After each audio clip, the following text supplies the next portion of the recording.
teman-teman bergabung. Silakan dibuka surat Al-Furqan ayat 1 sampai 10. Surat ke-25.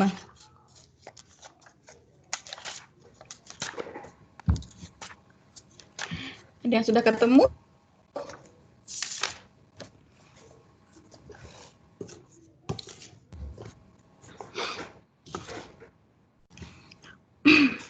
Oke, sudah ketemu adik-adik semuanya?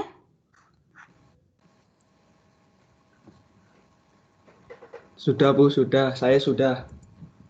Siapa ini yang sudah? Arul? Sudah apanya Bu? Mohon maaf Bu, saya lagi di kampus Bu. Lagi ada acara. Acara apa? Mataf ya?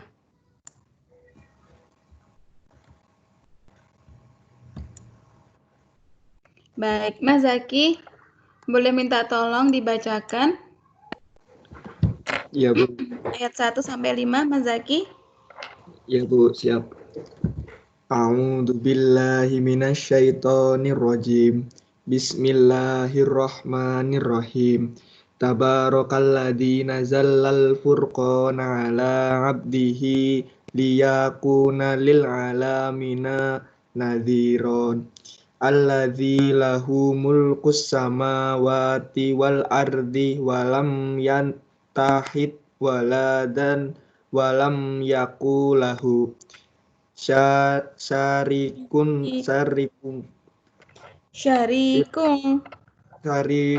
fil mulki wa khalaqa kulla syai'in faqaddarahu taqdira. Wattahadu min dunihi alihatal la yakhluquna syai'an wa hum yuhlaquna wa la yamlikuna li anfusihim darran wa la naf'an wa la yamlikuna mautan wa la hayautan wala nusuron. Wa qala alladzina kafaru in hada illa ifkuf tarohu wa anganahu alaihi qaumun aharun faqad ja'udul man wazuron wa qalu ashtirul tatabaha fahiyamun alaihi fahiyatumla an sadaqallahul azim. Oke, baik. Adik-adik, kalau Anda membaca surat ini ya. Oke, coba kita tengok di ayat 4. Itu ada wa qala alladzina kafaru in hada illa ifkun. Mungkin di tempat Anda di mushafnya mas-mas mbak-mbak itu kunnya ada tanwinnya enggak? Kun begitu atau ku?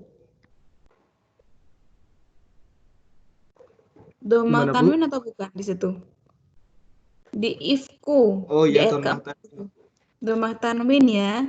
Kemudian di situ domah tanwin, tapi di situ kita ketemu dengan huruf yang berharokat sukun. Gimana bacanya? Oke, bacanya seperti ini adik-adik. Wa qala alladzina kafaru in hada illa ifkunif. Jadi tanwinnya itu ya, itu jadi berubah menjadi ni ya, huruf ni. Mungkin di beberapa Al-Qur'an dia dilambangkan dengan huruf nun kecil di bawah biasanya. Nun kecil di bawah. Ifkunif tarohu. Nanti jadi bacanya jadi seperti itu. Illa ifkunif ishtarahu wa a'anahu alaihi qaumun akharun. Seperti itu. Terus misalkan adik-adik menemukan domah tanwin, fathah tanwin, kasroh tanwin gitu ya. Huruf-huruf tanwin yang berharokat tanwin, kalau ketemu dengan huruf waw itu jadi bacanya dileburkan, dimasukkan. Jadi kayak di ayat ketiga ini, wattakhadhu min dunihi alihatal la yakhluquna syai'aw wa hum yukhlaquna wa la yamlikuna li anfusihim darraw wa la naf'aw wa la yamlikuna mautaw. Jadi masuk ya. Jadi itu kan ada beberapa fathah tanwin ketemu dengan waw ya di situ ya. Jadi dimasukkan ke huruf wawnya. Darraw wa la naf'aw wa la yamlikuna mautaw wa la hayataw wa la nusyura. Seperti itu. Oke, terima kasih Mas Zaki. Coba sekarang Mbak Lutfi. Hadir Mbak Lutfi.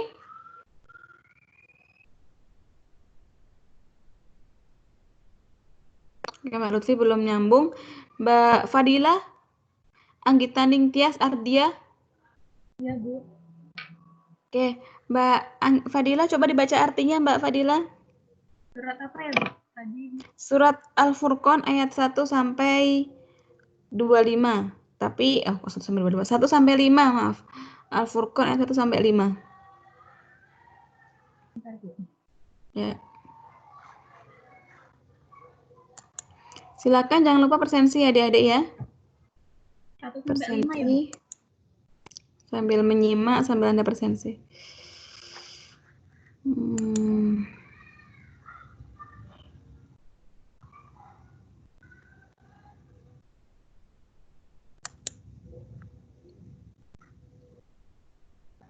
Udah ketemu Mbak Fadila? Udah, Bu.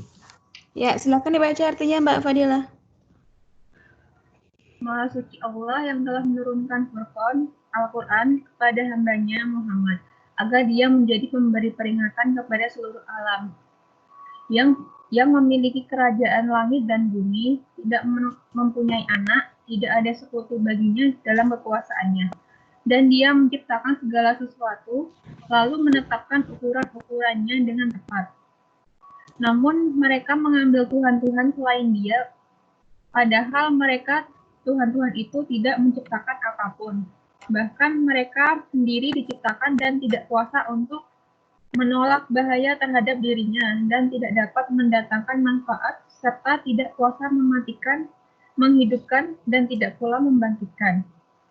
Dan orang-orang kafir berkata, Al-Quran ini tidak lain hanyalah kebohongan yang diada-adakan oleh dia Muhammad, dibantu oleh orang-orang lain. Sungguh, mereka telah berbuat zalim dan dusta yang besar. Dan mereka berkata, itu hanya dongeng-dongeng orang-orang terdahulu yang diminta agar dituliskan. Lalu dibacakanlah dongeng itu kepadanya setiap pagi dan petang. Oke, baik. Terima kasih Mbak Fadila. Oke, baik. Kita sudah melakukan tadarus bersama-sama. Ya, kita menyimak tadi bacaan Mas Zaki dan juga makna dari Mbak Fadila.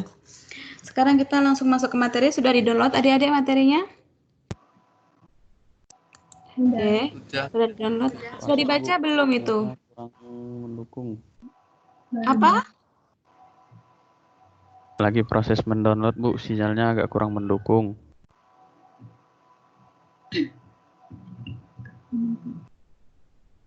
Oke, sembari adik-adik mungkin bisa mendownload, ya. Saya akan share screen. Materinya kita akan bahas bersama-sama. Materi kita pada sore hari ini. Kita masuk ke materi pertama, yaitu pengantar Al-Quran ya. Kita akan berbicara, berdiskusi, membahas tentang Al-Quran dan seluk-beluknya. Oke, kita akan coba yang pertama dulu, kita bahas dulu mengenai makna Al-Quran. Oke adik-adik, Anda lihat, sudah bisa lihat PowerPoint-nya di layar Anda? Sudah, Bu. Oke, sudah? Jelas ya suara saya ya? Sudah jelas ya? Jelas. Oke, baiklah. Kita mulai pemahaman makna Al-Quran secara etimologis atau secara bahasa. Al-Quran berasal dari bahasa Arab ya, dari kata qoro'a, yaqro'u, kiro'atan, Qur'anan. Qoro'a itu artinya membaca. Jadi Al-Quran itu berasal dari bahasa Arab yang artinya membaca atau qoro'a tadi. Kemudian bagaimana bisa berubah jadi Al-Quran? Ini ada ilmunya sendiri ya. Dari kata kerja menjadi kata benda, seperti itu. Jadi kata benda. Yang kemudian menjadi Al-Quran ini jadi kata benda ya. Kata benda yang artinya bacaan. Bacaan, seperti itu. Tapi bacaan yang berbeda dengan bacaan-bacaan yang lain. Kalau qoro'a, adik-adik, itu umum ya. Membaca kitab, membaca majalah, membaca apapun. Itu masuk ke qoro'a. Tapi ketika sudah masuk ke Quran, ditambah dengan alif lam ini di depannya, Al-Quran, maka itu sudah mengacu pada satu bacaan yang mulia, yaitu Al-Quran, kitab Allah yang diturunkan kepada Nabi Muhammad SAW. Jadi bacaan-bacaan lain tidak bisa disamakan, dimaknai Al-Quran atau disebut dengan Al-Quran. Karena Al-Quran ini memang Allah sendiri yang memberi nama untuk kitab yang dia turunkan kepada Rasulullah Muhammad SAW. Seperti itu. Menurut Cotton atau Manak Khalil Cotton, beliau ini adalah ahli ulumul Quran, ilmu studi Al-Quran. Al-Quran memiliki makna lain, berarti mengumpulkan ya. Jadi Al-Quran itu adalah bacaan ya yang terdiri dari kumpulan huruf demi huruf menjadi ayat. Kemudian ayat-ayat menjadi surat dan surat-surat menjadi suatu bacaan yang disebut Al-Quran, seperti itu. Oke, itu secara etimologisnya, artinya bacaan. Kemudian secara terminologis, Al-Quran adalah kalamullah yang diwahyukan kepada Nabi Muhammad SAW melalui perantaraan malaikat Jibril yang ditulis di dalam mushaf dan membacanya adalah ibadah. Ini pengertian pertama. Pengertian kedua, Al-Quran yaitu firman-firman Allah yang disampaikan oleh malaikat Jibril sesuai dengan redaksinya kepada Nabi Muhammad SAW dan diterima oleh umat Islam secara mutawatir. Seperti itu. Oke, teman-teman semuanya coba dicermati di makna terminologis ini, kira-kira ada nggak kata-kata yang teman-teman belum paham maknanya atau belum paham artinya? Ada?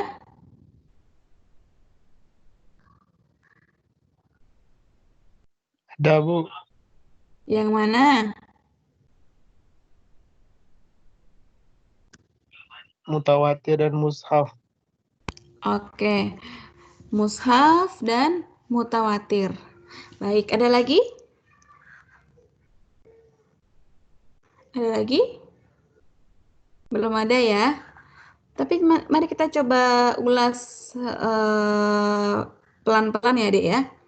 Kita ulas dari awal sambil nanti kita bahas apa makna mushaf dan makna mutawatir ini. Oke, Al-Quran adalah kalamullah. Apa itu kalamullah? Kalamullah berarti perkataan Allah ya, kalimat-kalimat Allah ya, firman-firman Allah, seperti itu yang diwahyukan kepada Nabi Muhammad SAW. Nah, di sini ada kata diwahyukan. Ada yang tahu nggak apa itu wahyu? Kita sering sekali menyebut wahyu gitu ya. Apa itu wahyu?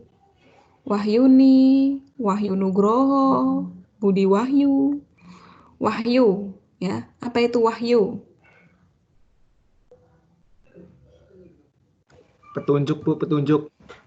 Petunjuk. Oke, bagus. Ada lagi yang lain?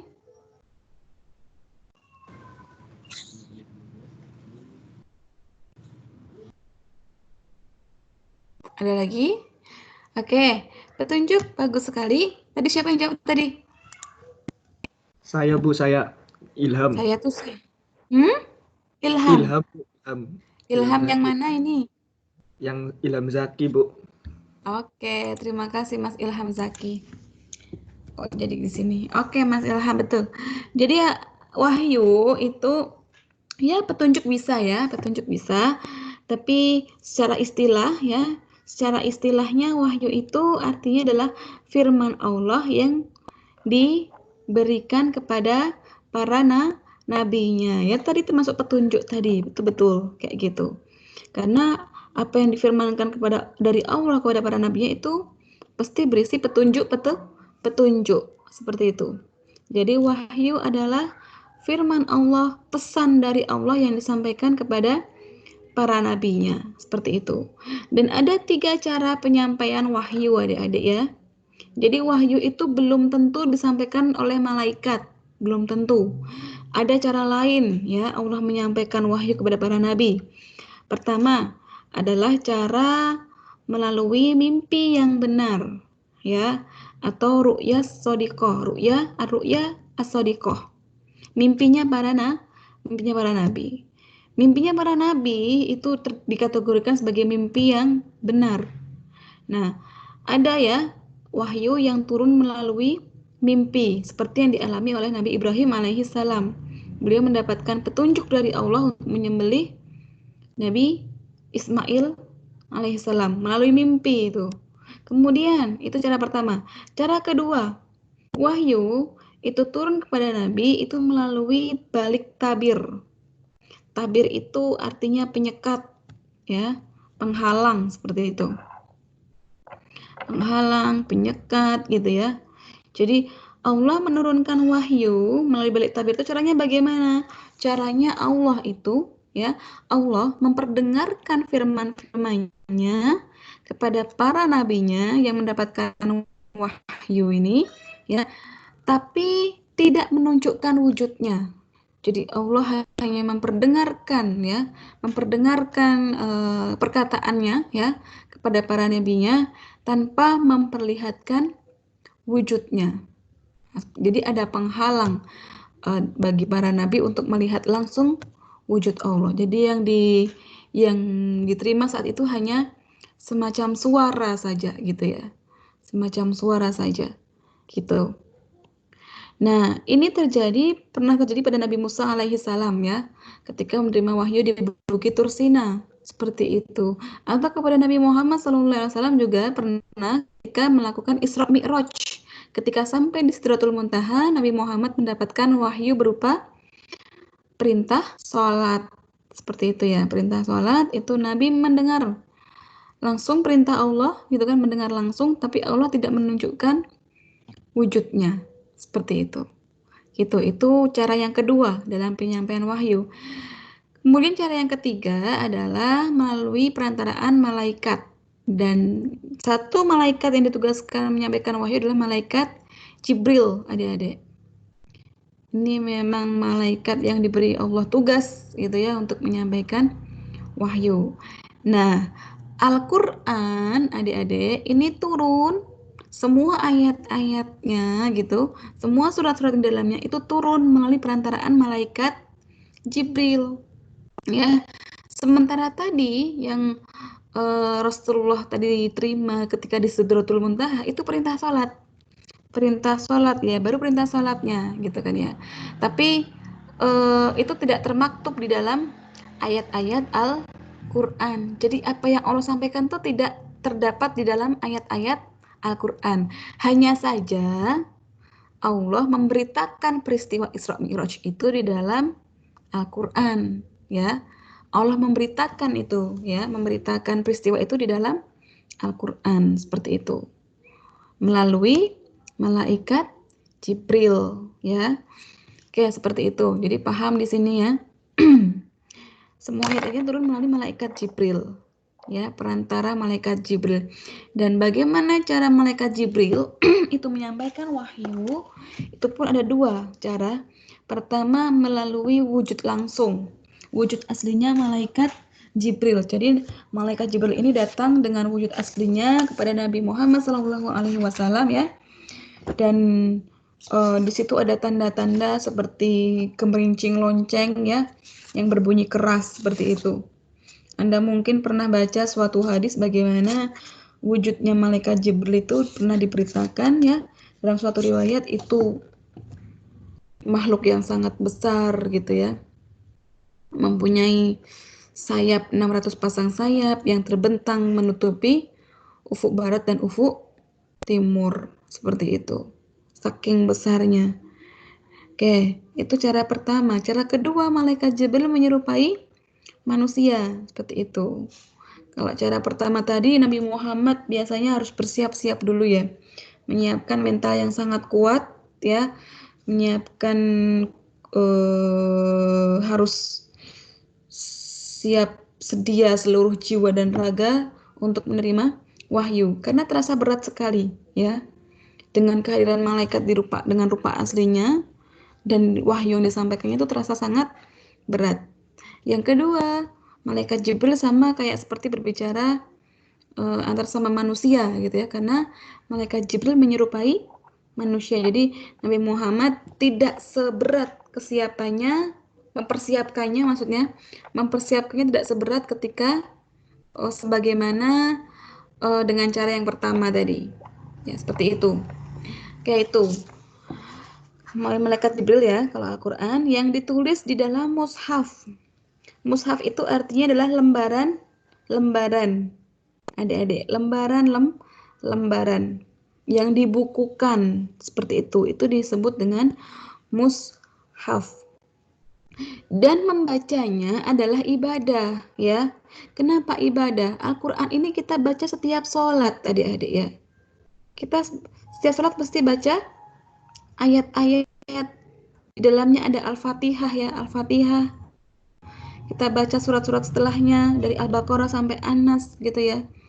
Dan sholat bagian dari ibadah, maka bacaan di dalamnya pun juga termasuk ibadah seperti itu. Dibaca setiap sholat dan itu bagian dari ibadah sholat. Kemudian Al-Quran juga punya pahala khusus adik-adik ya. Pahala khususnya apa? Setiap satu hurufnya yang kita baca itu bernilai 10 kebaikan gitu. Jadi kalau Anda baca alif lam mim, itu Rasulullah mengatakan alif sendiri, lam sendiri, mim sendiri. Gitu ya. Itu setiap hurufnya bernilai 10 kebaikan. Seperti itu. Belum lagi kita baca basmalah yang lebih banyak hurufnya. Kurang lebih 19 huruf di bacaan basmalah itu. Ya, belum lagi nanti kita baca 1 halaman gitu ya, 2 halaman, 1 juz begitu. Oke, jadi membacanya adalah ibadah. Karena ini termasuk bacaan sholat dan juga bernilai pahala khusus bagi mereka yang gemar membaca Al-Quran. Oke, itu tadi tentang mushaf gitu ya. Mas Nandika ya tadi yang tanya ya, itu siapa tadi? Mas Sakti ya? Atau siapa? Oh, Zaki. Fairuz. Oh ya, Fairuz. Oke, itu Mas Fairuz. Fairuz Akda. Kemudian yang kedua sama gitu ya. Cuman di sini ada tambahan sesuai dengan redaksinya. Redaksi siapa di sini maksudnya? Redaksi Allah Subhanahu wa taala. Jadi Al-Qur'an yang sampai kepada Nabi Muhammad, adik-adik alaihi salatu wassalam, kemudian sampai kepada kita saat ini itu memakai redaksi kalimat-kalimat Allah, bukan kalimat Nabi Muhammad. Ya, kalau kalimat Nabi Muhammad itu nanti akan menjadi hadis, gitu ya. Tapi kalimat Allah yang digunakan inilah yang disebut dengan Al-Qur'an yang sampai kepada kita saat ini, ya, yang kemudian berbentuk mushaf gitu. Ya, itulah yang disebut Al-Qur'an, memakai redaksi Allah. Maka tepat sekali kalau disebut kalamullah. Gitu ya. Kalamullah. Kalam ilahi seperti itu. kepada Nabi Muhammad SAW dan diterima oleh umat Islam secara mutawatir. Ada yang sudah mencari kata mutawatir ini belum? Coba.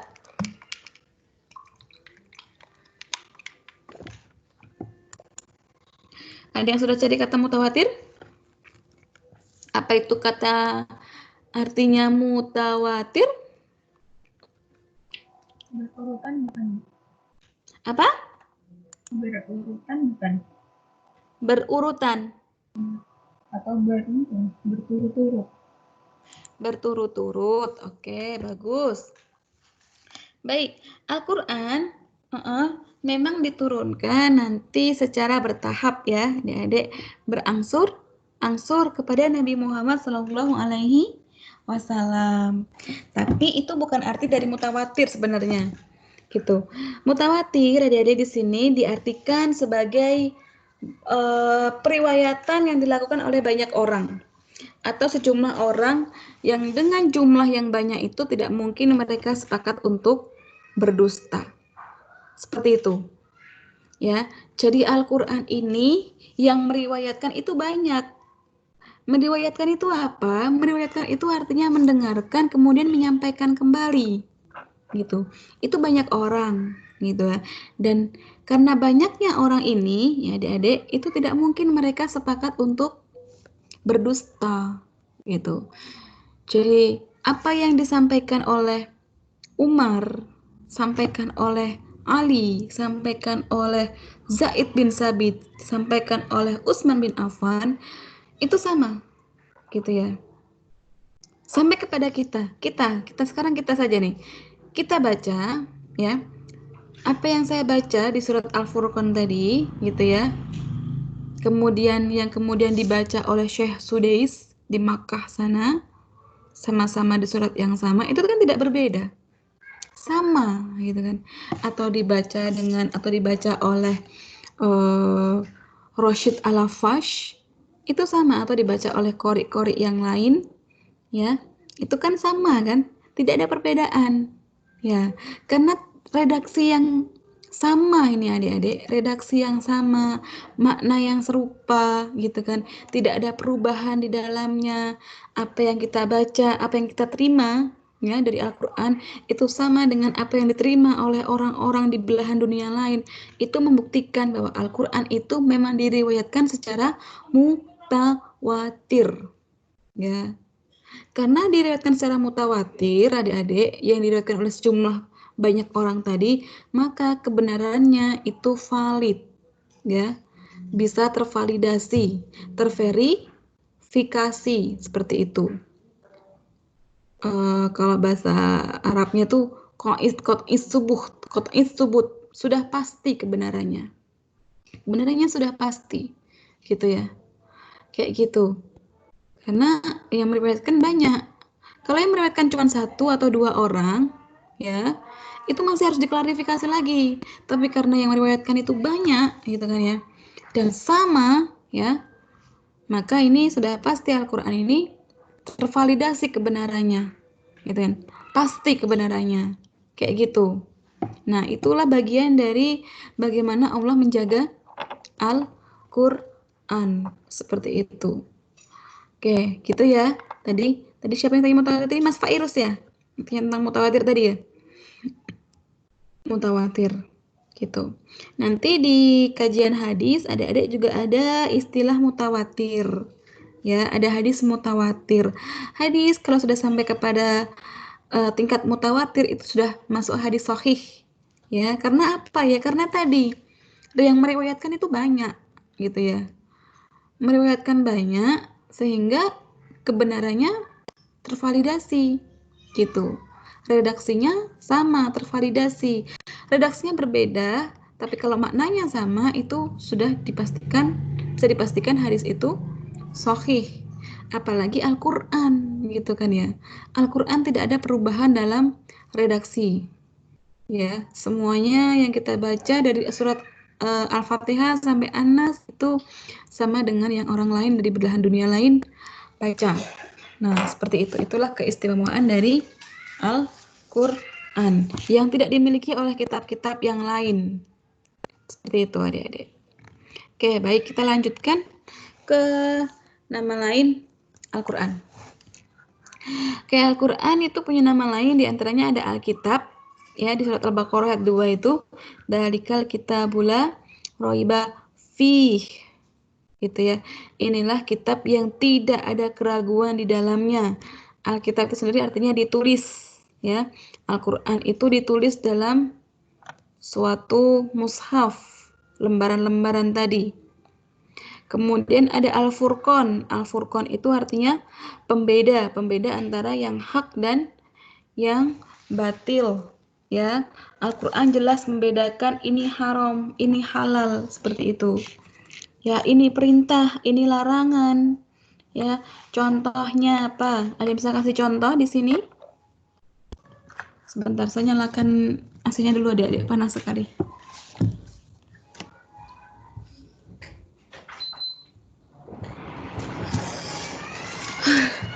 Oke, baik. Ada yang bisa kasih contoh nggak ini di sini?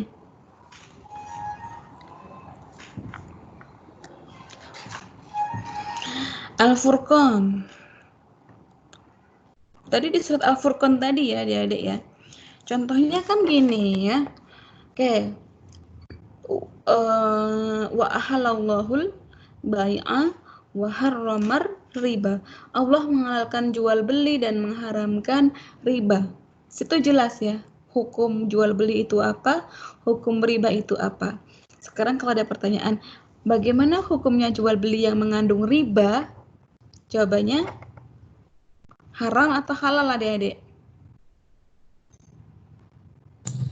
Haram. Ya, Haram. haram adik-adik. Jelas haram. Karena riba itu dalam berbagai bentuknya itu haram. Seperti itu. Oke, kita lanjutkan. Misalkan tentang perintah sholat. Gitu ya. Perintah sholat. Kemudian apa namanya, hukumnya berzina seperti apa, itu kan jelas ya, hukumnya haram, seperti itu. Berkata kepada orang tua itu hukumnya bagaimana?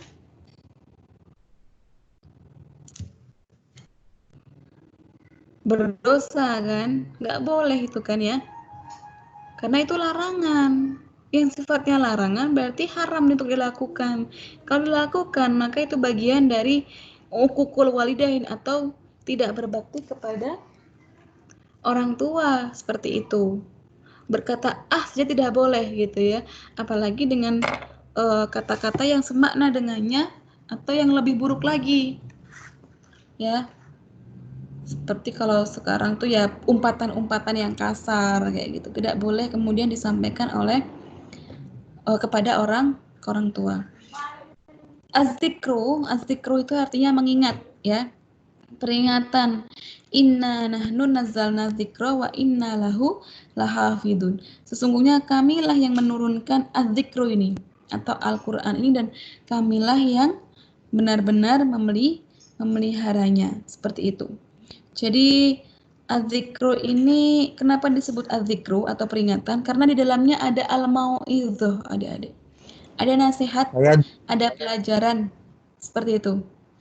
Nasihat banyak sekali, pelajaran yang kita ambil juga sangat banyak, baik dari kisah-kisah di masa lalu, baik dari perintah-perintah Allah, baik dari ajakan-ajakan yang bersifat mulia, gitu kan ya. Adik-adik kalau misalkan merasa sedih gitu ya, merasa hatinya tidak tenang gitu, merasa putus asa, itu bacalah Al-Qur'an. Ya, karena di dalamnya ada nasihat-nasihat yang sangat menyejukkan hati. Kalau kita mau benar-benar membacanya, ya, kita bisa tahu itu sangat menyejukkan hati kalau kita baca maknanya gitu ya. Kalau kita mungkin nggak bisa baca bahasa Arab, yang di Arab mungkin tanpa membaca maknanya pun bisa. Tapi karena kita nggak bisa baca Arab, yang sebisa mungkin kita juga pahami maknanya supaya kita bisa paham apa yang sedang Allah sampaikan di dalamnya. Gitu ya. Seperti bagaimana Allah akan memberikan kebaikan bagi orang-orang yang sabar dengan pahala yang melebihi apa yang dia lakukan atas kesabarannya itu. Bagaimana kita diperintahkan untuk bersyukur, karena dengan bersyukur Allah akan memberikan nikmat kepada mereka yang bersyukur, melipat gandakan nikmat kepada mereka yang banyak-banyak bersyukur. Seperti itu. Dengan banyak bersyukur gitu ya, hati kita tuh lebih tenang ya. Kita tidak akan merasa kecewa, tidak akan merasa terlalu bergantung kepada manusia gitu kan ya. Seperti itu. Dan masih banyak lagi ya adik ya. Bagi yang mungkin sudah pernah melamar orang tapi kemudian ditolak gitu kan ya, Anda bisa itu baca di surat An-Nur itu ya, kalau tidak salah itu, baik bagi laki-laki yang perempuan atau Al-Mu'minun saya lupa ya, laki-laki yang baik mendapatkan perempuan yang baik, perempuan yang baik mendapatkan laki-laki yang baik, seperti itu. Nah, itu kan nasihat-nasihat yang mulia seperti itu. Atau nasihat dari kisah-kisah di masa lalu gitu ya. Bagaimana seorang nabi seperti Nabi Zakaria kayak gitu kan ya. Ketika beliau sudah hampir di ujung usia tapi beliau tidak juga mendapatkan keturunan. Kayak gitu. Istri beliau sudah diklaim oleh orang-orang saat itu sebagai wanita yang mandul, sehingga tidak mungkin mereka dapat keturunan, adik-adik. Tapi Nabi Zakaria tetap memohon kepada Allah gitu ya. Tidak putus asa dalam berdoa gitu kan ya. Dan seketika itu, ketika beliau selesai berdoa, Allah mengabulkan doanya dengan memberikan seorang putra yang bernama Yahya.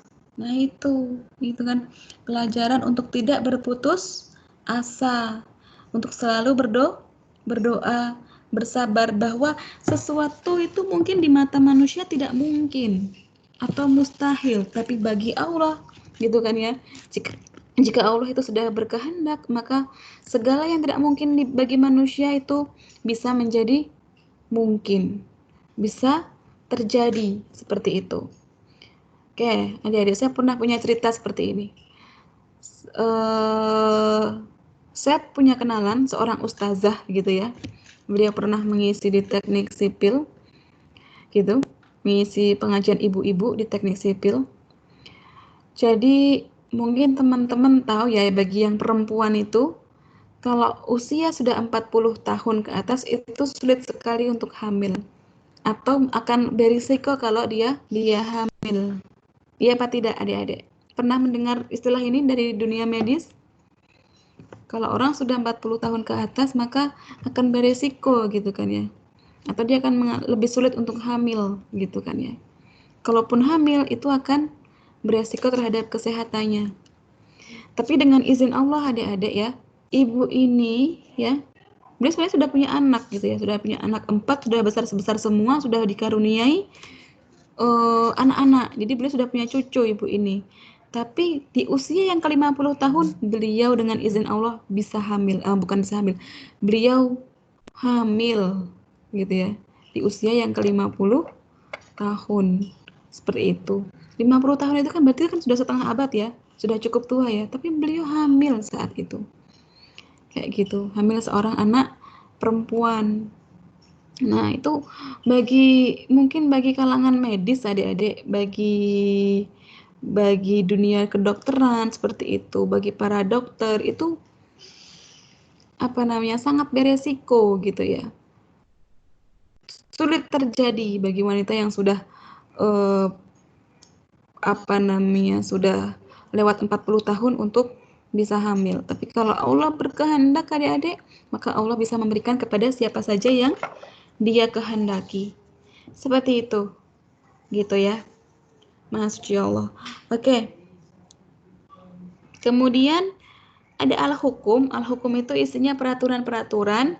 Al-hikmah itu isinya kebijaksanaan. Jadi pelajaran-pelajaran tadi itu untuk membuat manusia itu menjadi orang yang lebih baik. Jadi orang yang lebih bijaksana.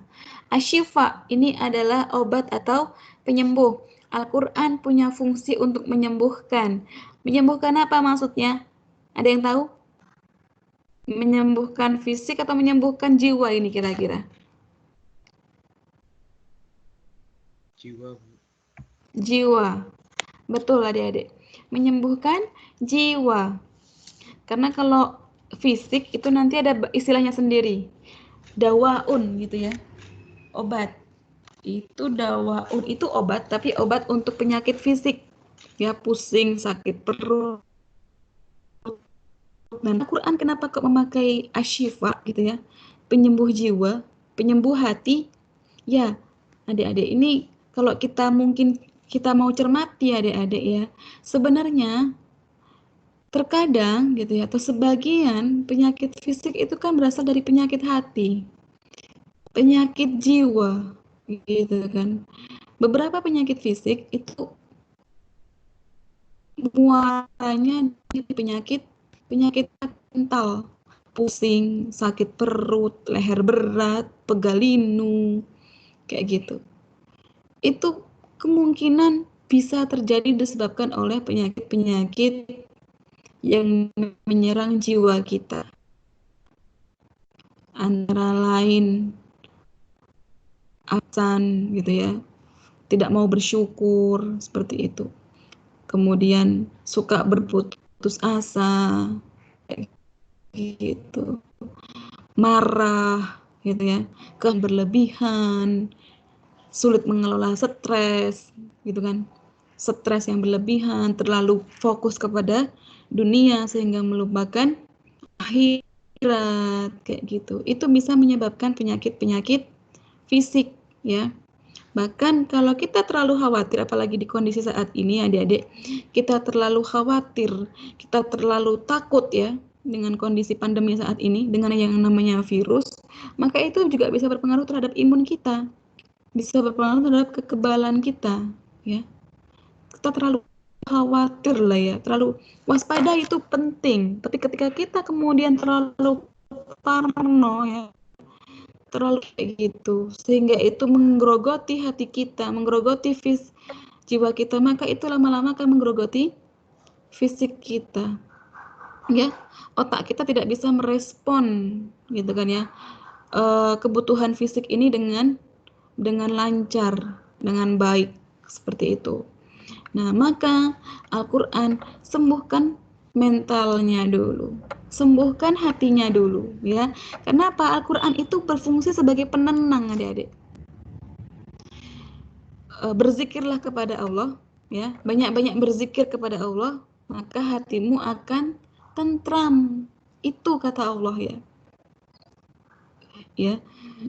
Jadi kalau kita banyak membaca Al-Quran, maka hati akan tentram. Ketentraman ini yang mendatangkan ketenangan. Ketenangan akan mendatangkan kestabilan jiwa. Jiwa yang stabil akan mendatangkan fisik yang sehat. Insya Allah dengan izin Allah. Gitu. Al-Quran juga berfungsi bisa menjadi obat penyembuh penyakit-penyakit yang disebabkan oleh gangguan-gangguan, ya. Seperti gangguan jin, ya. Gitu. Baca Al-Quran, banyak-banyak baca Al-Quran sebagai ru'yah, gitu kan ya.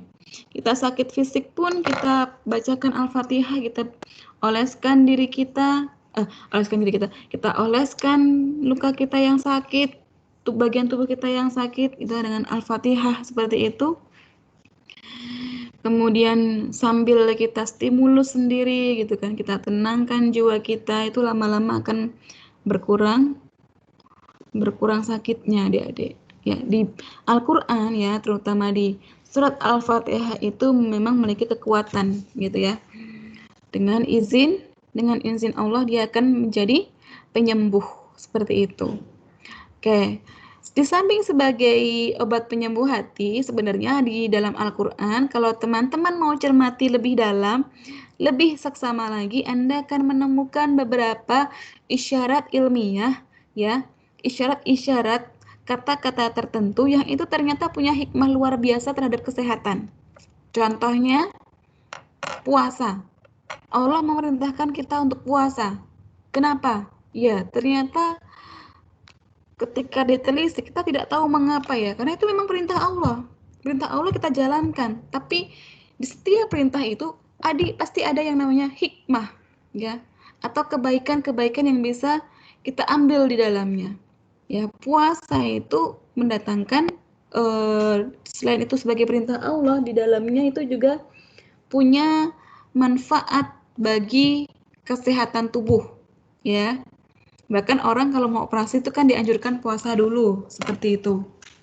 Nah, puasa ini mampu mendetoksifikasi racun-racun yang ada di dalam tubuh, seperti itu. Di samping itu Allah menyebutkan kita untuk tidak makan khamar, tidak makan darah, tidak makan daging babi. Why? Gitu kan ya. Kenapa itu disebutkan di dalam Al-Qur'an? Kita tidak tahu tadinya itu apa, kenapa. Tapi ketika kita gali, ya, ketika kita cari tahu, maka kita mendapatkan hikmah yang luar biasa. Kita daging babi itu diteliti dia termasuk hewan yang jorok gitu ya. Makanannya termasuk makanan yang jorok, gaya hidup yang termasuk gaya hidup yang mohon maaf jorok gitu ya. Itu ada cacing pita di dalamnya dan sebagainya seperti itu. Begitu juga darah, ya, khamr juga membawa manfaat yang buruk buat kesehatan gitu kan ya, tidak baik bagi otak dan sebagainya. Ternyata punya manfaat yang luar biasa, ya, dari larangan-larangan atau dari perintah-perintah Allah. Allah dalam Al-Qur'an juga menyebutkan beberapa materi, seperti Allah menyebutkan lebah di situ, ya, Allah menyebutkan madu di situ, ya. Tapi selain madu dan lebah gitu kan ya, sebenarnya lebah itu kan, bahkan lebah dijadikan satu surat ya, satu nama surat tersendiri dalam Al-Qur'an, An-Nahl itu kan. Ternyata ketika diteliti lebah itu produk-produknya, hasil-hasil dari lebah itu punya banyak sekali manfaat. Ada madu, ada propolis gitu ya, air liurnya lebah itu gitu kan ya, ada bipolen semacam itu, royal jelly dan sebagainya. Allah menyebutkan juga dalam Al-Quran itu kata jahe. Apa itu? Fungsi apa? Jahe itu fungsinya apa? Banyak di dalamnya. Seperti itu. Untuk menghangatkan tubuh, menjadi obat, seperti itu. Dan lain sebagainya. Oke, kemudian Al-Huda, petunjuk, At-Tanzil, yang diturunkan, ini semuanya sudah jelas karena Al-Quran itu diturunkan kepada manusia untuk menjadi petunjuk atau pedoman hidup. Ar-Rahmat, karunia. Al-Quran menjadi rahmat bagi para manusia, terutama bagi umat Islam, orang-orang yang beriman, ya. Kita seandainya tidak ada Al-Quran, adik-adik kita mungkin tidak akan tahu kemana hidup kita setelah mati, ya. Al-Quran datang kepada kita memberitahu bahwa manusia setelah ada di dunia ini akan menuju ke alam yang lebih kekal, alam akhirat. Kita tidak punya pedoman hidup atau petunjuk hidup, kita mungkin akan bertanya-tanya, kira-kira bumi ini, dunia ini kalau sudah aus, sudah rusak, apa yang akan terjadi? Kayak gitu. Akan kemana manusia jika seandainya dunia ini rusak, aus? Karena bumi ini sudah terlalu tua gitu ya dia.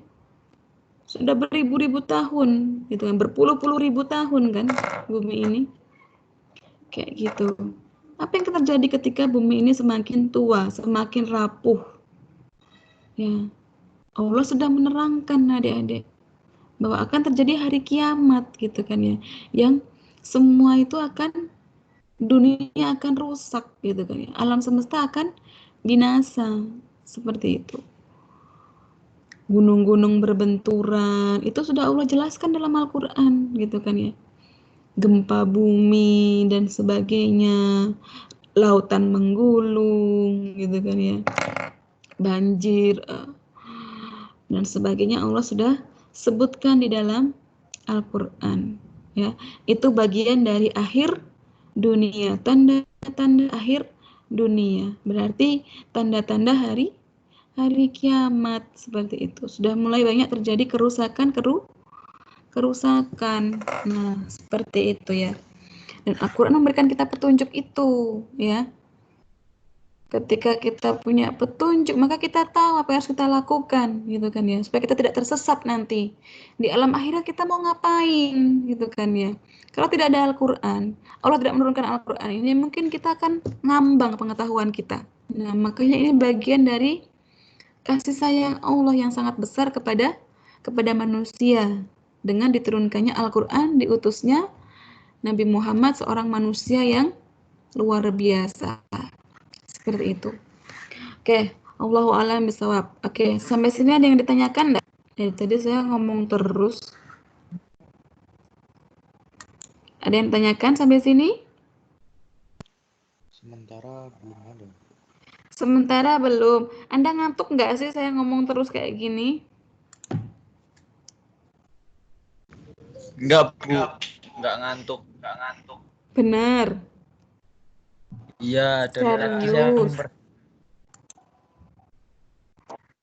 Bu, izin Baik. Tapi jelas. Ya, silahkan. Siapa ini? Lutfi Nurmania, Bu. Oke, Mbak Lutfi. Silakan Mbak Lutfi, mudah-mudahan saya bisa jawab. Bu, jika kita membaca Al-Quran, apakah kita dianjurkan untuk membaca dan memahami terjemahannya jika kita tidak tahu arti dari ayat tersebut? Atau hanya sekedar membaca Al-Quran tanpa tahu isi dari Al-Quran tersebut sudah cukup? Makasih. Oke, sama-sama. Oke, bagus sekali pertanyaannya. Oke, saya akan menjawab sesuai dengan pengetahuan yang saya miliki, adik-adik. Nanti kalau misalkan ada salah, mohon dikoreksi. Jadi, membaca Al-Quran itu sendiri ada pahalanya, ya. Baru membaca itu Anda sudah mendapatkan pahala. Tapi memang diniatkan untuk ibadah ya. Memang Anda niatkan untuk membaca, bukan niatnya untuk pamer seperti itu ya. Itu Anda sudah dapat pahala, Mbak. Gitu. Bahkan mereka yang tertatih-tatih membacanya, gitu ya. Mereka yang belajar membaca Al-Quran tapi masih tertatih-tatih membacanya, itu pun dapat pahala, gitu ya. Meskipun pahalanya tidak sebesar mereka yang membaca Al-Quran dengan tartil, gitu ya, dengan lancar, gitu. Oke. Tapi supaya Al-Quran ini berfungsi, ya, sesuai dengan apa yang Allah turunkan gitu ya, sesuai dengan di mana maksud Al-Quran ini diturunkan, yaitu berfungsi sebagai petunjuk tadi ya, sebagai nasihat gitu ya, sebagai pedoman. Maka bagi kita yang tidak paham bahasa Arab, mungkin nggak kita memahami apa itu isi Al-Quran. Mungkin nggak kita bisa menjadikan dia sebagai petunjuk kalau kita tidak paham isinya. Gitu. Mungkin Bu, ada guru kok. Iya, ada guru. Seperti itu, betul. Ada guru Anda yang mungkin menjelaskan isi dari Al-Quran. Tapi apa kita mau terus bergantung kepada guru? Kayak gitu kan. Kita tidak mau memahami ayat-ayat di dalam Al-Quran itu sendiri. Kayak gitu. Ya, karena Al-Quran ini berfungsi sebagai petunjuk adik-adik, bacaan. Ya, betul dia bacaan. Kita membacanya sudah dapat pahala. Tapi mengamalkan itu adik-adik, kita mengamalkan isi Al-Quran, itu pahalanya jauh lebih besar. Kayak gitu ya, jauh lebih besar. Ya, karena bekal orang bertakwa itulah dia mengamalkan Al-Quran. Sementara takwa itu adalah tingkatan iman tertinggi. Inilah tingkatan iman yang Allah janjikan sebagai orang yang paling mulia di sisinya. Seperti itu. Bekalnya adalah kita menjadikan Al-Quran sebagai pedoman hidup kita. Kalau tidak kita jadikan pedoman, ya tidak mungkin gitu. Maka sebaiknya ya bagi kita yang mungkin tidak bisa yang tidak bisa bahasa Arab, ya kita baca Al-Quran sambil kita memahami terjemahannya. Misalkan ada yang tidak paham dengan terjemahnya, itu baru kita bisa tanyakan kepada guru kita, ya, kepada ulama-ulama yang ada di sekitar kita. Seperti itu, Mbak. Gitu. Jadi saya lebih memilih begini adik-adik. Kita orang Islam itu kita punya pedoman yang luar biasa, ya. Kalau Anda mungkin mengalami kegelisahan gitu ya, yang tadi saya katakan, Mungkin kita suka mencari quote-quote dari orang-orang barat, quote-quote seperti itu ya, dari Fiersa Bestari dan sebagainya. Ya. Sebentar, lagi kuliah. Sebentar aja. Asin. Serius. Maaf teman-teman, saya diminta mencoba hasil masakan. Tadi sampai apa ya tadi ya? Ya, quote gitu ya. Anda membaca quote-quote yang luar biasa indah. Tapi sebenarnya ketika Anda membaca Al-Quran, adik-adik, itu tidak hanya berisi quote yang indah, adik-adik. Anda akan merasakan dampak psikologisnya. Anda akan merasakan boosternya ketika Anda setelah usai membaca makna dari Al-Quran. Kalau saya begitu, Mbak. Membacanya itu sudah termasuk ibadah, Mbak. Anda sudah dapat pahala dari membaca itu. Tapi ketika Anda membaca, kemudian mengamalkan, jelas itu jauh lebih besar pahalanya. Itu ya, Mbak Lutfi ya. Kira-kira tadi itu bukan yang ditanyakan? Gitu ya. Iya. Jadi supaya Al-Quran berfungsi sebagai pedoman hidup kita, maka kita perlu pahami isinya. Pahami apa yang Allah sampaikan, seperti itu. Oke, ada lagi adik-adik? Kalau belum ada, ini sudah mau hampir waktunya habis, 1 menit lagi. Ternyata sudah jam 16.40. Oke, baik. Itu Bu, di meeting chat ada yang tanya Bu. Siapa? Di meeting chat. Oh, di meeting chat.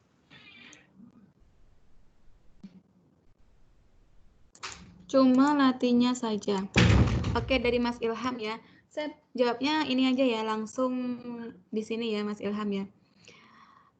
Assalamualaikum warahmatullahi wabarakatuh. Izin bertanya Bu, kalau membaca Al-Quran cuma latihnya saja bagaimana ya Bu? Apakah pahalanya sama dengan kita membaca Arabnya? Terima kasih Bu. Wassalamualaikum warahmatullahi wabarakatuh. Waalaikumsalam warahmatullahi wabarakatuh. Baik, adik-adik, yang namanya Al-Quran ya, jelas dia berupa mushaf, ya kan? Berbahasa Arab, ya kan? Menggunakan tulisan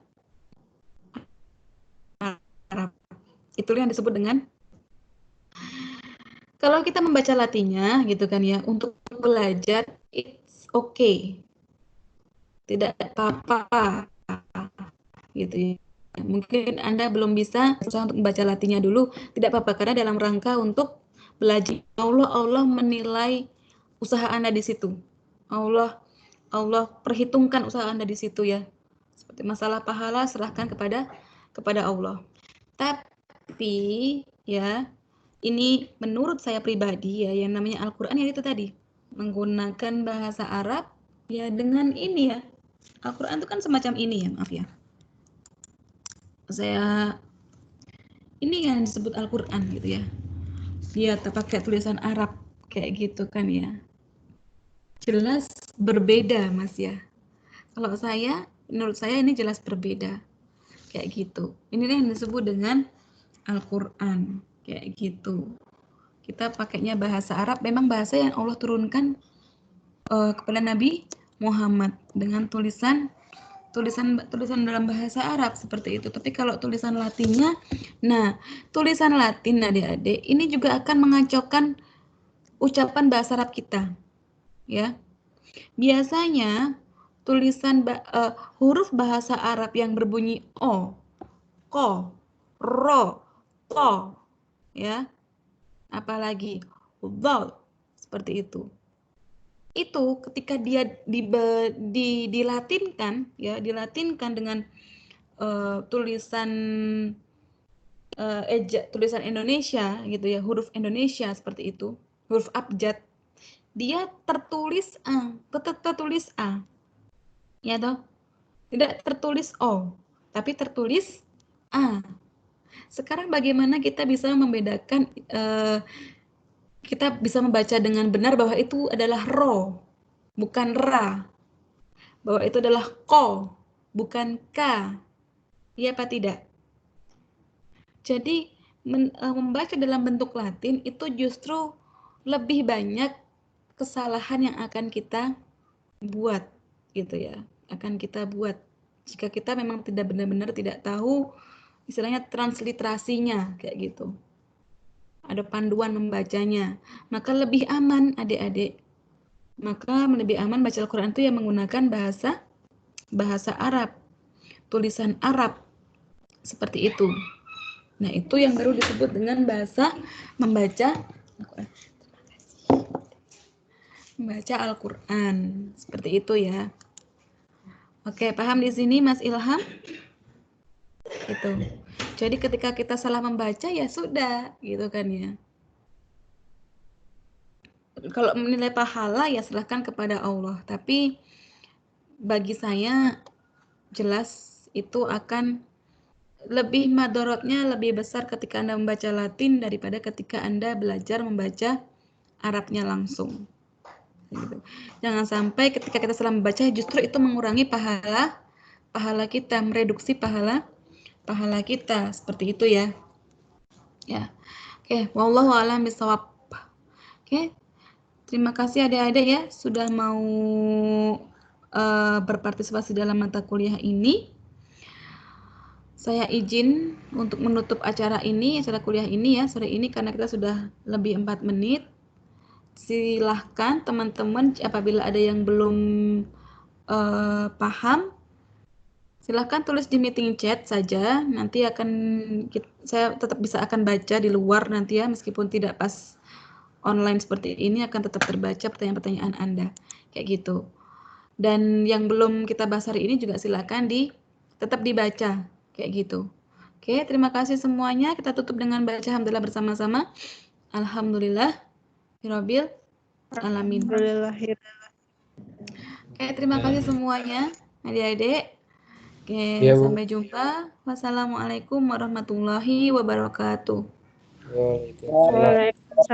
Waalaikumsalam warahmatullahi wabarakatuh. Makasih Bu. Silakan jangan lupa absen adik-adik, jangan lupa absennya di my class. Coba saya cek dulu absennya.